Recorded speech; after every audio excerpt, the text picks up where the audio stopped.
ஆண்டவர் இயேசு கிறிஸ்துவுக்குள் எனக்கு அருமையானவர்களே, நம் ஆண்டவர் இயேசு கிறிஸ்துவ நாமத்தினால் உங்கள் அனைவரையும் வாழ்த்தி வரவேற்கிறேன். பிரியமானவர்களே, பொது காலத்தினுடைய 7வது ஞாயிற்றுக்கிழமை வாசகங்களை பற்றி சிந்திக்க நாம் இங்கு ஒன்று கூடியிருக்கிறோம். ஆண்டவரிடம் நாம் நம்பிக்கையோடு கேட்கின்ற பொழுது அவர் நம்முடைய தேவைகளை சந்திக்க வல்லவராக இருக்கிறார். அவருடைய நம்பிக்கையோடு கேட்டவர்கள் அனைவரும் பெற்றுக்கொண்டார்கள். கேளுங்கள், உங்களுக்கு கொடுக்கப்படும் என்ற நம்பிக்கையோடு இன்றைய வார்த்தை பகிர்வு நிகழ்வுக்குள் செல்லலாம். பிரியமானவர்களே, இன்றைய 3 வாசகங்களும் ஏறத்தாழ இறைவனுடைய மக்களாக வாழ நமக்கு அழைப்பு விடுக்கிறது. சிறப்பாக முதல் வாசகத்திலே ஆண்டவரால் அருட்பொழிவு செய்யப்பட்ட சவுலுக்கும் தாவீதுக்கும் இடையே நடந்த குழப்பங்களை பற்றி நாம் தெரிந்து கொள்கிறோம்.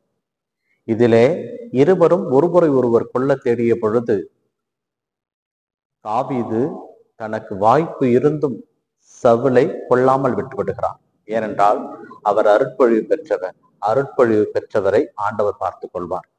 அருட்பொழிவு பெற்றவரை தொட்டுவிட்டு எவன் இங்கு உருப்படியாக வாழ்ந்திருக்கிறான் என்ற அந்த கருத்து அமர்வுகளோடு அவர் சவுலை உயிரோடு விட்டு விடுகிறார். இங்கே நாம் தாவீதை இறைவனுடைய பிள்ளையாக நாம் பார்க்கலாம். இறைவனுக்கு உரியவற்றை அவர் செய்திருக்கிறார். ஏனென்றால் பல வேளைகளிலே நம்முள் யார் இருக்கிறார்களோ, நம் எண்ணங்கள் யாரை சார்ந்து இருக்கிறதோ அவர்களைப் போலத்தான் நம்முடைய வாழ்வு இருக்கும். சவுலுடைய வாழ்வு ஏறத்தாழ அருட்பொழிவு செய்யப்பட்டாலும் கடவுளை விட்டு அவர் விலகி சென்று விட்டார். ஆனால் தாவீதோடு கடவுள் இருந்தார். தாவீதை வழி நடத்தினார். வாய்ப்பு இருந்தும் அவரை கொல்லாமல் விட்டது கடவுள் அவரோடு இருந்ததனுடைய அர்த்தம். பிரியமானவர்களே, இதே வாய்ப்பு நம்முடைய வாழ்விலே பல நேரங்களில் நமக்கு கிடைக்கிறது. நம்மை பழிவாங்கியவன், நம்மை பாவத்தில் விழ செய்தவன், நம்மை இவ்வளவு தூரம் துன்பத்திலும் துயரத்திலும் நாம் இருப்பதற்கு காரணம் இவன்தான் என்று தெரிந்து ஒருவன் நம் முன்னால் இருக்கிறான் என்றால் அவரை நாம் என்ன செய்கிறோம்? வார்த்தைகளால் கொள்ளுகிறோமா, அல்லது அடித்து துன்புறுத்துகிறோமா, அல்லது அவரது பெயரை கெடுக்கிறோமா? இதுதான் நம்முடைய வாழ்வு அமைந்திருக்கிறது.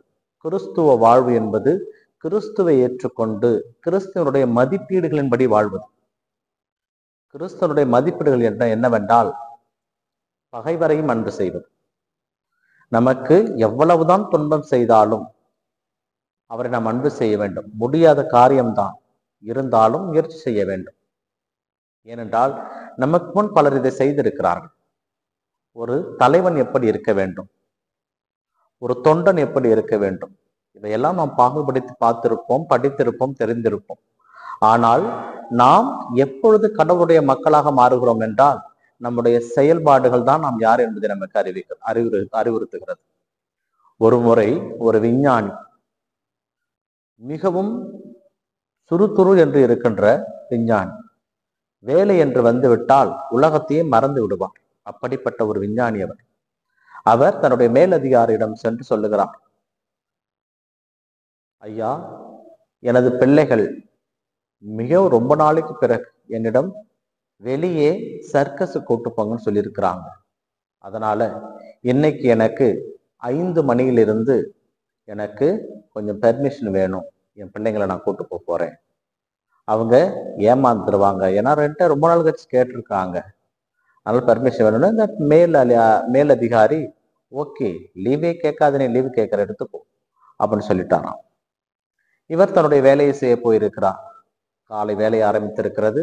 மதியானம் சாப்பாடு வந்திருக்கிறது. மேலதிகாரின்னு சொல்லுகிறார், ஐயா 5 மணிக்கு. ஓகே போயிட்டு வாங்க. 2 மணிக்கு வேலையை ஆரம்பிக்கிறார். அவர் வேலையை முடித்த போது இரவு 8 மணி. பதறி போய் விடுகிறார். அவர் வேலையில் இருந்ததனால் அவர் நேரம் போனதே தெரியவில்லை. ஐயோ, மிக நாட்களுக்கு பிறகு என் பிள்ளைகள் என்னிடம் சர்க்கஸ் கூட்டு சொன்னாங்களே, என் பிள்ளைகளை நான் ஏமாற்றி விட்டேன் என்று அவர் மனதுருகி அழுது கொண்டே தனது வீட்டிற்கு செல்கிறார். வீட்டிற்கு சென்று போய் தன் மனைவியிடம், ஐயோ மன்னிச்சுக்கம்மா, லேட் ஆயிடுச்சு, பிள்ளைங்களை கொண்டு போக முடியல அப்படின்னு. என்னங்க சொல்றீங்க? 5 மணிக்கே உங்க ஆபீஸ்ல இருந்து ஒருத்தர் வந்து பிள்ளைங்களை எல்லாம் கூட்டு போயிட்டாரு. எங்க கூட்டு போனாரு? சர்க்கஸ் கூட்டு போயிட்டாரு அப்படின்னு சொல்லிட்டு இருக்கும்போது சர்க்கஸ் முடிஞ்சு பிள்ளைங்க வருது. கூடவே அந்த மேலதிகாரி வர்றார். அப்ப சொல்லுகிறார், நீ உன்னுடைய வேலைகளிலே மிகவும் தீவிரமாக இருந்தாய். நீ வேலை செய்கின்ற பொழுது நீ எதையும் எல்லாவற்றையும் மறந்து விடுவாய் என்பது எனக்கு தெரியும். அதனால் உன்னை தொந்தரவு செய்ய வேண்டாம் என்று நீ உன் பிள்ளைகளுக்கு கொடுத்த வாக்குறுதியை நான் நிறைவேற்றி விட்டேன். ஒன்றும் பிரச்சனை என்ன என்று சொன்னாராம். அவர்தான் டாக்டர் ஏபிஜே அப்துல் கலாம், அந்த மேலதிகாரி. பிரியமானவர்களே, நம்முடைய வாழ்விலும் இப்படித்தான். நாம் எப்படி மற்றவரிடம் பழகுகிறோமோ அதுதான் நம்முடைய வாழ்விலே நாளை இன்னொருவர் சொல்லுவார், அவர் அப்படிப்பட்டவர், இவர் இப்படிப்பட்டவர். எதை வைத்து சொல்லுகிறார்கள்? நம்முடைய பழக்க வழக்கங்களை பற்றி. ஆகையால் நம்மிடம் அன்பு கொள்பவரிடமே நாம் அன்பு கொண்டோம் என்றால் அது சுயநலம். நம்மை வெறுப்போரிடமும் நாம் அன்பு கொள்ள வேண்டும். நம்ம யாரெல்லாம் வெறுப்பார்களோ, வெறுக்கிறார்களோ, நம்மை பாவி என்கிறார்களோ, அவன் துரோகி என்கிறார்களோ, அவன் திருடன் என்கிறார்களோ, அவனுக்கு ஒன்றும் தெரியாது என்கிறார்களோ, அவன் எதுக்கும் பிரயோஜனம் இல்லாதவன் என்கிறார்களோ, எல்லாவற்றையும் ஏற்றுக்கொள்ளுங்கள். மீண்டும் அவர்களை அன்பு செய்யுங்கள். அதுதான் நாம் அவர்களுக்காக செய்கின்றது. வேற ஒன்றும் அவரால் செய்ய முடியவில்லை. இப்படித்தான் அமெரிக்க ஜனாதிபதியாக ஆபிரகாம் லிங்கன் பொறுப்பெடுத்த பொழுது அவரை எப்பொழுதுமே ஒரு மந்திரி அவரை திட்டிக்கொண்டே இருப்பார். இவனெல்லாம் ஒரு ஆளு, செருப்பு தச்சிட்டு இருந்தான், மவனெல்லாம் இவ்வளவு பெரிய இடத்துக்கு கொண்டு போனோம்னா அவனுக்கு என்ன தெரியும், ஏதாவது தெரியுமா அவனுக்கு, இப்படி என்று அவரை மிகவும் இழிவாக பேசுவதும் அவர் மனதை துன்புறுத்துவதும் இப்படியாகவே செய்து கொண்டு வந்தாராம்.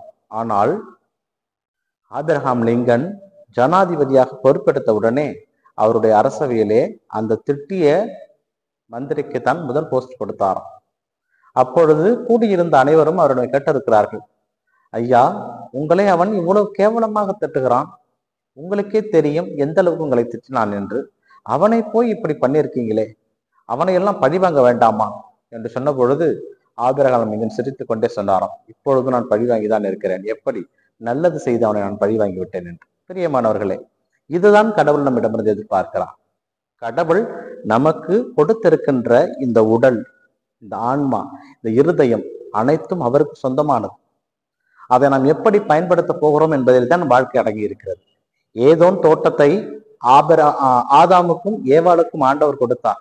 அதை அவர்கள் தக்க விதத்திலே பாதுகாக்க மறந்து விட்டார்கள். அவர்கள் விட்டு அது சென்று விட்டது. அதிலிருந்து விரட்டி அடிக்கப்பட்டார்கள். நமக்கும் ஆண்டவர் நல்ல இதயத்தை கொடுத்திருக்கிறார். அப்படிப்பட்ட அந்த கடவுளை நாம் மற்றவர்களுக்கு அறிவிக்கின்ற மக்களாக, எடுத்துரைக்கின்ற மக்களாக, நம்மை பார்ப்பவர்கள் தெரிந்து கொள்ள வேண்டும், இவன் கிறிஸ்தவன், இவன் கிறிஸ்துவை தாங்கி கொண்டு செல்கிறான், இவன் கிறிஸ்துவை அணிந்து கொண்டு செல்கிறான், இவன் கிறிஸ்துவோடு செல்கிறான் என்பது நம்முடைய நடவடிக்கையிலும் நம்முடைய வார்த்தையிலும் இருக்கிறது. அதை தாவீது மிக சிறப்பாக செய்து காட்டினார். இந்த 2வது வாசகத்திலே பவுல் அழகாக சொல்லுவார், ஆதாமுக்கும் இயேசு கிறிஸ்துவுக்கும் உள்ள வேறுபாட்டை அழகாக சொல்லுவார். ஆதாம் ஆண்டவரிடமிருந்து உயிரை பெற்றவன், ஆண்டவர் இயேசு கிறிஸ்து நமக்காக உயிரை கொடுத்தவர். அவன் களிமண்ணால் செய்யப்பட்டான், முதல் மனிதன். ஆண்டவர் இயேசு கிறிஸ்து விண்ணிலிருந்து வந்தவர், தூய ஆவியால் உருவாக்கப்பட்டவர், கன்னிமரியிடமிருந்து மாசு மறுவற்றவராய். பிரியமானவர்களே, நம் ஆண்டவர் இயேசு கிறிஸ்து சொல்லுவார், முதலானோர் கடைசியாவார்.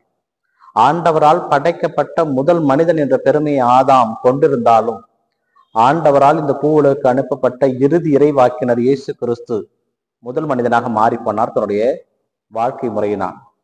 ஆதாம் ஆண்டவர் சொன்னதை கேட்கவே இல்லை, ஆண்டவருடைய வார்த்தையை காதில் போட்டுக்கொள்ளவே இல்லை. ஆனால் நம் ஆண்டவர் இயேசு கிறிஸ்து தந்தையினுடைய வார்த்தையை மீறவே இல்லை, தந்தையினுடைய சொல்லை ஒரு இடத்திலும் மதிக்காமல் இருக்கவே இல்லை. எல்லா இடத்திலும் தந்தை சொல்வது என்னுடைய வாக்கு, தந்தையனுடைய வார்த்தையை நிறைவேற்றுவது என் உணவு என்று அவர் கடைசி ஆளாக இருந்தாலும் முதல் ஆளாக வந்தார். பிரியமானவர்களே, நாமும் இறைவனுடைய வார்த்தைக்கு செவி மடுக்கின்ற மக்களாக வாழ வேண்டும். ஆதாமை போல நாம் கடவுளுடைய வார்த்தைக்கு செவி மடுக்காமல் சாத்தானுடைய வார்த்தைக்கு செவி மடுத்தோம் என்றால் நம்முடைய வாழ்வு ஏதோன் தோட்டத்திலிருந்து விரட்டி அடிக்கப்பட்ட ஆதாமை போலவும் ஏவாளை போலவும் தான் இருக்கும். ஆனால் நம் ஆண்டவர் இயேசு கிறிஸ்துனுடைய வார்த்தையை நாம் கேட்போமானால் அவர் நமக்கு விண்ணுலகத்திலே நமக்கு ஒரு உடைய இடத்தை தயார் செய்து வைத்திருப்பார். ஏனென்றால் நம் ஆண்டவர் இயேசு கிறிஸ்து சொல்லுவார், என்னிடம் ஒப்படைக்கப்பட்ட மந்தைகளிலே ஒன்றை கூட நான் சிதறவிடாமல் பாதுகாக்க வேண்டும் என்பதே என் தந்தையினுடைய விருப்பம் என்று சொல்லியிருப்பார். அப்படிப்பட்ட அந்த ஆண்டவருடைய சீடர்களாக நாம் வாழ வேண்டும் என்றால் இறைவனுடைய வார்த்தையை நமதாக்கிக் கொள்வோம். பிரியமானவர்களே, இந்த நற்செய்தி வாசகத்திலே உங்களை அன்பு செய்பவர்களை நீங்கள் அன்பு செய்வீர்களானால் அதனால் வரும் பயன் என்ன? உங்களை வெறுப்போரிடம் நீங்கள் வெறுப்பை காட்டினால் அதனால் வர பயன் என்ன? அதனால் உங்களை வெறுப்போரிடமும் நீங்கள் அன்பு கூறுங்கள். உங்களை காயப்படுத்துவோரை நீங்கள் அன்பு செய்யுங்கள்.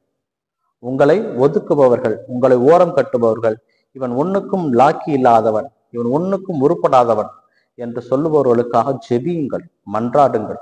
அப்பொழுது ஆண்டவர் உங்களுக்கு ஆசீர்வதிப்பார். ஏனென்றால் எந்த அளவையால் நீங்கள் அளக்கிறீர்களோ அதே அளவையால் உங்களுக்கு அளக்கப்படும்.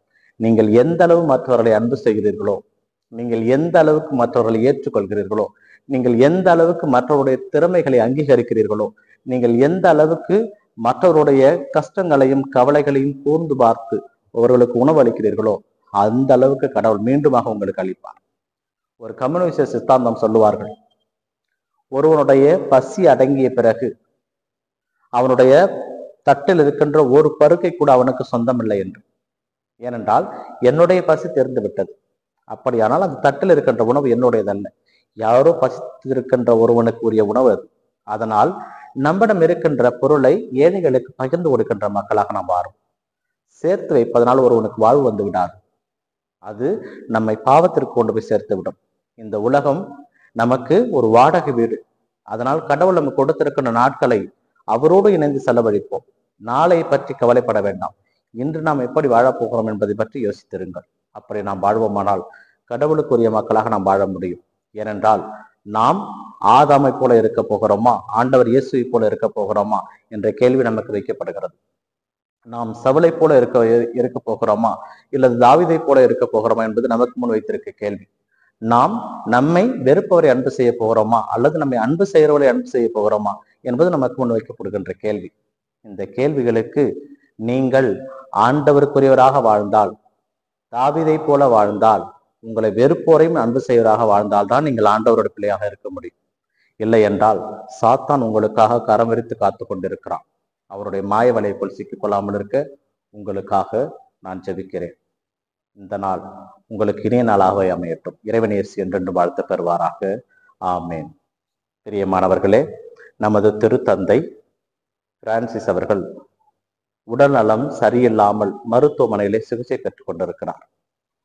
நமது திருத்தந்தை விரைவிலே குணமாகி விட்டு சென்ற இத்தனை நாள் அவர் செய்த புரட்சிகரமான செயலை மீண்டும் செய்ய இறைவன் அவருக்கு நீடிய ஆயுளை கொடுக்க வேண்டும் என்று கண்களை மூடி ஒரு நிமிடம் ஜெபிப்போம்.